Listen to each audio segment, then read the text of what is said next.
The cafe was alive with the quiet hum of conversation, the clinking of cups, and the rich aroma of freshly brewed coffee.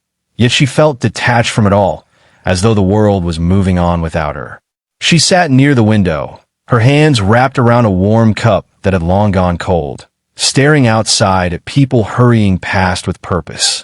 Every face seemed to carry a smile, a laugh, or at least a glimmer of direction, and it only deepened the heaviness pressing against her chest.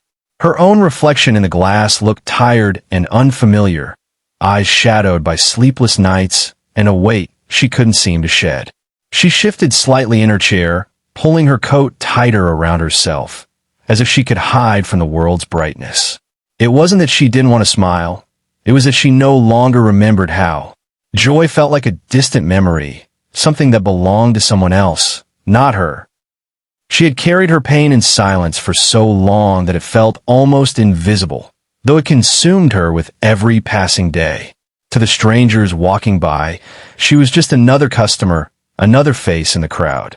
But inside, she was quietly unraveling, clinging to the faint hope that maybe, somehow, life would remind her that there was still light ahead.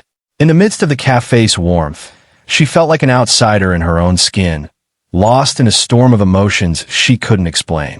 All she wanted was for someone, anyone, to notice, to understand without her having to speak.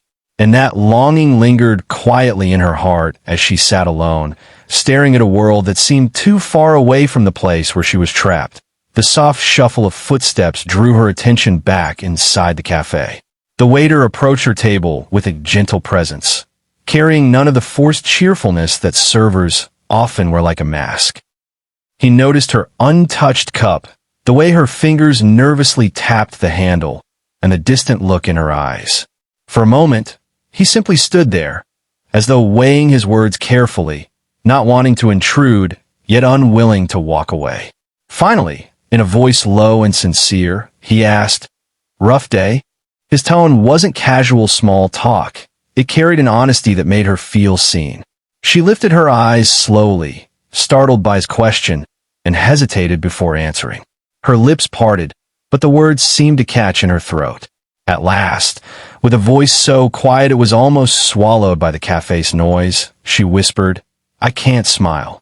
The words came out raw, heavy, as though she was confessing something shameful. For a second, she regretted saying them, afraid of the awkward silence that might follow or the pity she might see in his eyes. But he didn't step back, didn't shift uncomfortably. Instead, he leaned a little closer, his expression softening, as if he understood far more than she expected a stranger could. The weight of her words lingered between them, and in that pause, she felt strangely vulnerable, like she had handed him a fragile piece of herself. Her chest tightened, waiting for him to laugh it off or change the subject. But the silence stretched into something different, something tender. For the first time in a long while, she wasn't invisible.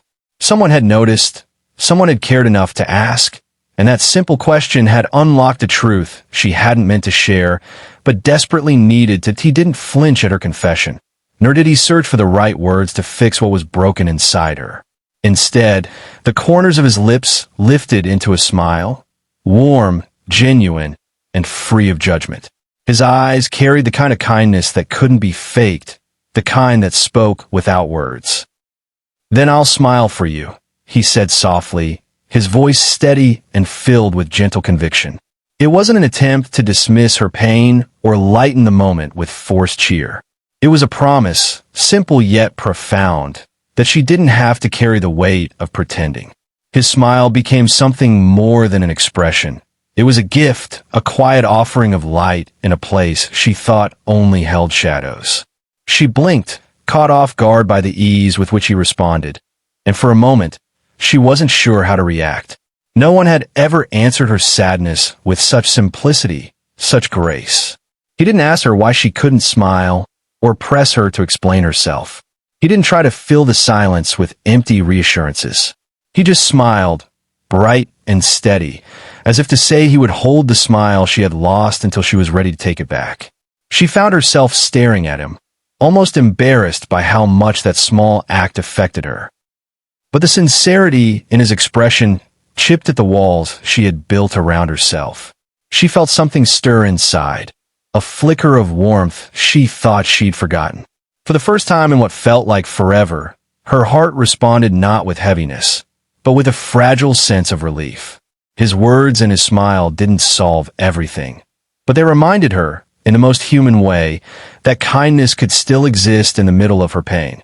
She sat frozen for a moment, his words echoing inside her like a soft melody she hadn't heard in years. The cafe around her blurred into background noise, the clatter of dishes and hum of voices fading as her focus stayed locked on the stranger's smile. Something inside her shifted, subtle yet undeniable.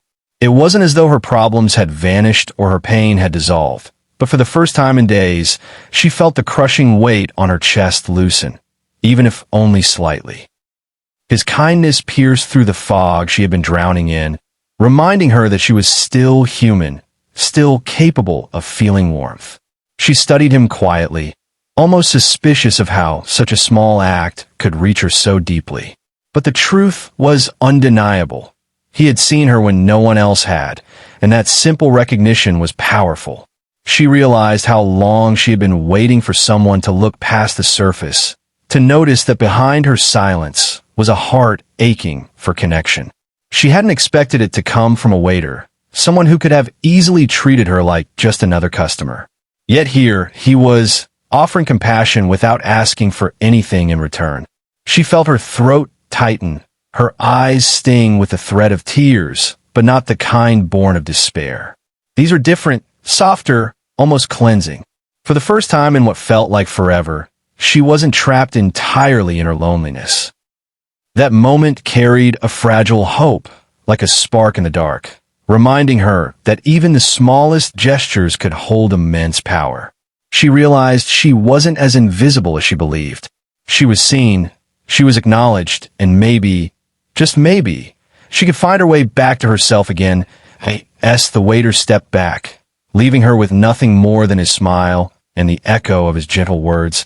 She felt something stir within her. It wasn't loud or dramatic, but quiet, like the first glow of dawn breaking after a long night. She sat in silence for a moment, her hand resting against the cool ceramic of her cup, realizing that the heaviness pressing on her chest had shifted ever so slightly. It hadn't disappeared, but it no longer felt immovable. Slowly, almost without meaning to, she felt her lips curve upward. It was faint, uncertain, as though her face was remembering how to do something it had long forgotten, but it was real.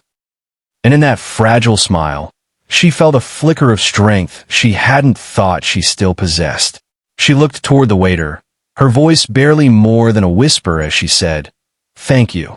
The words carried more weight than they seemed, carrying gratitude not just for the kindness he had shown in that moment, but for reminding her that the world wasn't as cold as she had believed. When she finally rose to leave, she noticed how the world outside looked different. The air seemed lighter, the colors a little brighter, the noise of the street less overwhelming. Nothing in her life had magically changed, yet something inside her had shifted. She stepped out of the cafe with a small but genuine smile still lingering on her face, carrying with her the quiet reminder that sometimes, even in our darkest hours, the light we need comes not from grand gestures, but from the simple kindness of a stranger. And in that realization, she understood she was not alone.